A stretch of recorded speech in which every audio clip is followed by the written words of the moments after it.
G'day chaps, welcome back to another video. You all probably have heard of cryptocurrencies before.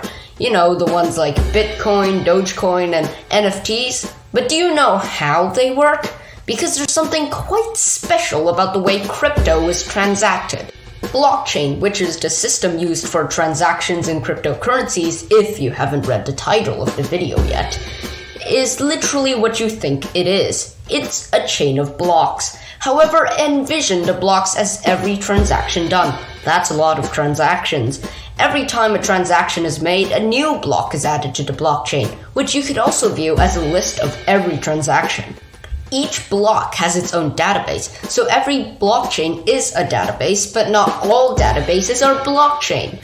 The reason that makes blockchain unlike any other method of recording a transaction is that it is near impossible to change, or in other words, edit or hack.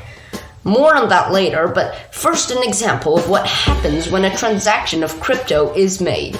Let us suppose that two friends have dinner and they pay with crypto, but crypto is worth tens of thousands of dollars, so let's also assume that they had 20 pounds or more worth of gold flakes to eat.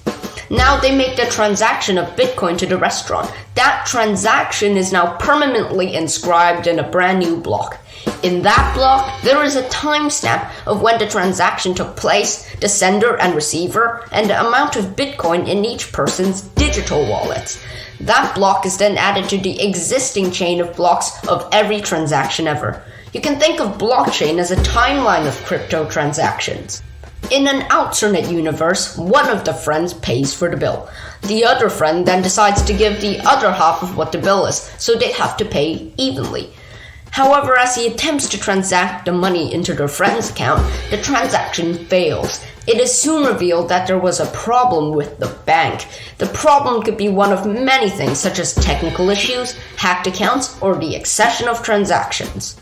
However, with crypto, each transaction is always approved unless there's an error in the code, which probably won't happen. Then there's transaction fees. With the bank, you'd have to pay, let's say a few % of the transaction amount.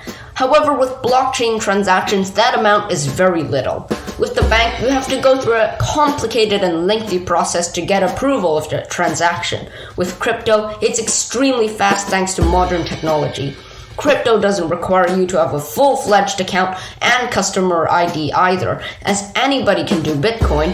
Each transaction in crypto is also extremely secure and private, plus the fact that you won't have account seizures unlike using a bank account. But why is blockchain so powerful? Well, it's because of the way information is stored. You see, all the information about blockchain is stored in computers all around the world and are operated by separate individuals or groups of people, better known as a decentralization system. These computers are known as nodes. Each node has a complete record of the data that has been stored in the blockchain since its start. If a node finds an error in its code, then it will automatically check with thousands of other nodes across the world as a reference to correct itself. Any change made to a node will be checked with other nodes to make sure it is legitimate. If not, the node will use other nodes as a reference to correct its code. The only way to hack blockchain is to change 51% or more nodes at the exact same time.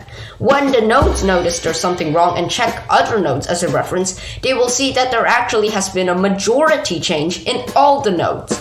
Therefore, the data will be changed as well. Now, I'm not saying it can't be done because, I'm sure somebody will manage to do it sometime later with the help of quantum computers. All I'm saying is that it'd be a daunting task.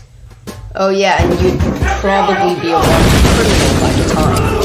Indeed, other than using it as a financial asset or to complete transactions, blockchain has tons of other applications as well, like that of medical records. When a patient signs a contract, that contract could be added to a chain of contracts stored in thousands upon thousands of nodes across the world.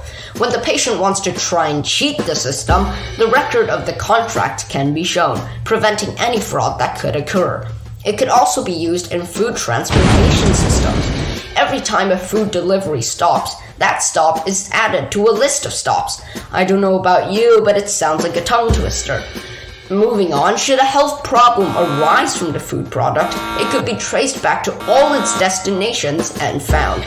And now you know how blockchain works and what makes it just oh so special.